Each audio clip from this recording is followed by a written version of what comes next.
Good morning. ప్రభువైన యేసుక్రీస్తు వారి పరిశుద్ధ నామములో అందరికీ శుభాలు. ఈరోజు మన అనుదిన ఆత్మీయ ఆహారంగా సామెతల గ్రంథం నుండి 25వ అధ్యాయము 9-10 వచనాలు ధ్యానించుకుందాం. నీ పొరుగు వానితో నీ వ్యాజ్యమాడవచ్చును గాని పరుని గుట్టు బయట పెట్టకము. బయట పెట్టిన ఎడల వినువాడు నిన్ను అవమానపరచునేమో. అందువలన నీకు కలిగిన అపకీర్తి ఎన్నటికి పోకుండును. చదవబడిన వాక్యంలో మనం చూస్తే, నీకు ఎవరితో అయినా ఏదైనా వ్యాజ్యం ఆడవలసిన పరిస్థితి వస్తే, నీ నిమిత్తము నువ్వు వాదించుకుని నీకు న్యాయం జరగాలనో, లేకపోతే నాకు అన్యాయం జరిగిందనో, నువ్వు ఎవరితోనో నువ్వు వాదించుకుంటున్నావు, లేక పోరాడుతున్నావు. ఈ పోరాటంలో నీకు మేలు కలుగులాగున, నీకు లాభం కలుగులాగున, నువ్వు ఎంత పోరాడినా తప్పులేదు. కానీ నీకు లాభం కలగాలని పొరుగువాని యొక్క సీక్రెట్లు, పొరుగువాని యొక్క గుట్టు బయట పెడితే అది నీకు మంచిది కాదు. నీ పొరుగువానికి అన్యాయం చేసి నువ్వు లాభపడడం అనేది నీకు ఏమాత్రము మంచిది కాదు, క్షేమము కాదు. వినువాడు నిన్ను చూసేమంటాడట, బయట పెట్టిన ఎడల వినువాడు నిన్ను అవమానపరచునేమో. అందువలన నీకు కలిగిన అపకీర్తి ఎన్నటికీ పోకుండును. నీ కష్టం మీద నువ్వు పడు, నీ పోరాటం మీద నువ్వు పోరాడు. నీ పోరాటంలో నువ్వు నగ్గడానికి పక్కనోడిని బలి చేయొద్దు.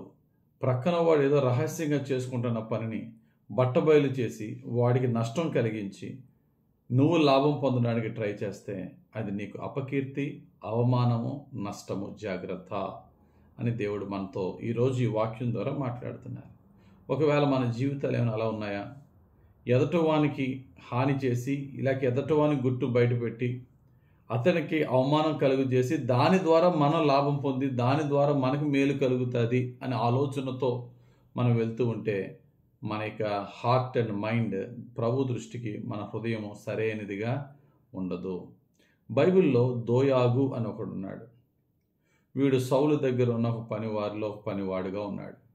ఈ దోయాగు అనేవాడు సౌలు యొక్క ప్రేమను, సౌలు యొక్క మంచితనాన్ని, లేక ఆయన ఇచ్చే గిఫ్ట్లు పొందుకోవడానికి దావీదు మీద అన్యాయంగా, దావీదుకి హానికరమైన మాటలు చెప్తూ ఉంటాడు.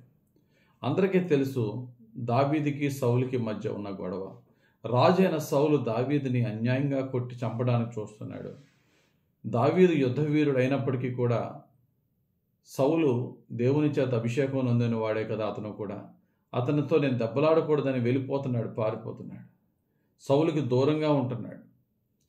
ఇటువంటి సమయంలో ఆ సౌలు యొక్క దయను పొందుకోవడానికి ఈ దోయాగు అనేవాడు దావీదు ఎక్కడున్నాడో జాగ్రత్త వెతికెళ్ళి సౌలుకి చెప్పాడట. చూద్దామా ఆ మాటలు?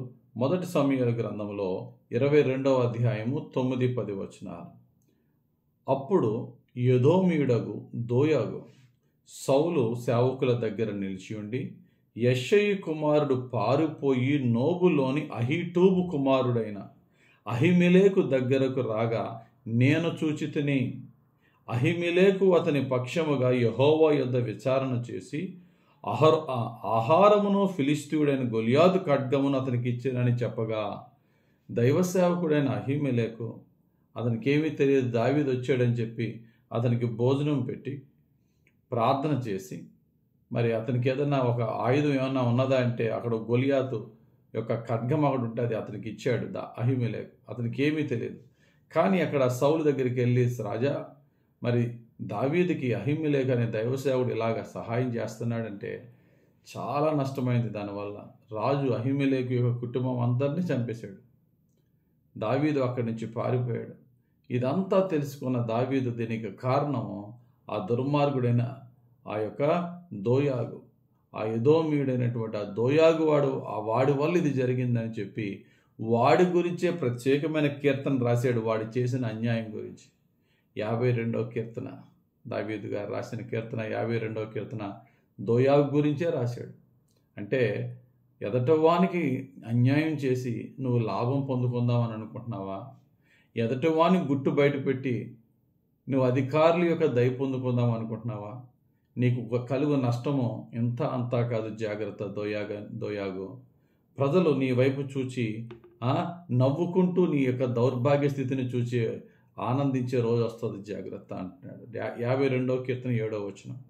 ఇదిగో దేవుని తనకు దుర్గముగా ఉంచుకొనక తన ధన సమృద్ధి యందు నమ్మిక ఉంచి తన చేటును బలపరుచుకొనిన వాడు వీడే అని చెప్పుకొనుచు వానిని చూచి నవ్వుదురు. కొంతమందికి నీతి న్యాయం దేవుని చిత్తమా కాదా, దేవుడు చూస్తున్నాడు, దేవుడు శిక్షిస్తాడు, ఏముండదు. వాళ్ళకి లాభం కలిగితే చాలు, వాళ్ళకి మేలు జరిగిందంటే ఎంత కీడన చేసేస్తారనమాట. అటువంటి వానికి దేవుడు కలిగించే కీడట చూసి వాడిని చూసి అందరూ నవ్వే స్థితిలో దేవుడు పెడతాడు, జాగ్రత్త అని దావీదు వార్నింగ్ ఇస్తున్నాడు. కాబట్టి ప్రియులారా, మన జీవితంలో ఒకవేళ అటువంటి పరిస్థితులే ఉంటే కనుక మనకి లాభం కలుగుతుందని చెప్పి ఎదటవాని గోతు తీసి ఎదటవాని యొక్క గుట్టు రట్టు చేసి ఎదటవాని యొక్క జీవితంలో దుఃఖాన్ని కలిగించే విధంగా మనం ఎన్నడూ ఉండకూడదు. ఒకవేళ ఎదటివాడు పనికిమాలుడే అవ్వచ్చు, అటువంటి వాడి యొక్క తప్పులన్నీ బయటపడడం వల్ల మనకు వచ్చేది ఏంటి? యోసేపు చూడండి, వాళ్ళ అన్నయ్యలు చాలా దుర్మార్గులే, వాళ్ళ అన్నయ్యలు అతనికి చాలా హాని చేశారు. కానీ వాళ్ళ అన్నయ్యలు వచ్చినప్పుడు మీరు అమ్మేసిన మీ తమ్ముడిని నేనే అని చెప్పే ముందు ఏం చేశాడో తెలుసా? యోసేపు ఇంటి లోపల ఉన్న పనివారందరినీ బయటికి పంపేశాడట. ఎందుకంటే మా అన్నయ్యలు చేసిన దుర్మార్గ పని మా వరకే ఉండాలి, కానీ నా పనివారందరూ వింటే మా అన్నయ్యలను అసహించుకుంటారు కదా, మా ఇద్దరం అన్నతమ్ములకి ఏదోటి పడతాం, నా అన్నయ్యల యొక్క గుట్టురట్టు బయటపెట్టి మా అన్నయ్యని చీప్ చేయడం ఎందుకు అని చెప్పి వాళ్ళందరినీ బయటికి పంపేశాడు పనుల్ని. అప్పుడు చెప్పాడట యోసేపు, మీరు అన్యాయంగా కొట్టి నన్ను అమ్మేసిన మీ తమ్ముడు నేను యోసేపును నేనే. ఏంటి, ఇంచుమించు ఒక 15 సంవత్సరాల తర్వాత 17 సంవత్సరాల్లో అమ్మివేయబడ్డాడు, 13 సంవత్సరాలు ప్రధానమంత్రి అయ్యాడు, ఇంకో 7 సంవత్సరాల తర్వాత అంటే ఇంచుమించు 20 సంవత్సరాల తర్వాత ఒక టీనేజ్లో ఉన్న యోసేపుని అమ్మేసిన 20 years తర్వాత వాళ్ళ అన్నయ్యలు కలిసినప్పుడు వాళ్ళు గుర్తుపట్టలేదు, అంత మంచి స్థితిలో ఉంటాడు యోసేపు అని. కానీ యోసేపు రివీల్ చేసేటప్పుడు మాత్రం అన్నయ్యలకు రివీల్ చేశాడు, కానీ ఈ మాట ఎవరికి తెలియకూడదు, మా అన్నయ్యలు చీప్ అవ్వకూడదు. మనకు ఆలోచన ఉందా?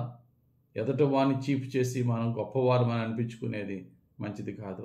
ప్రభువా, నాకు అటువంటి ఉద్దేశం ఉంటే, అటువంటి క్రియలు నాలో ఉంటే తొలగించు.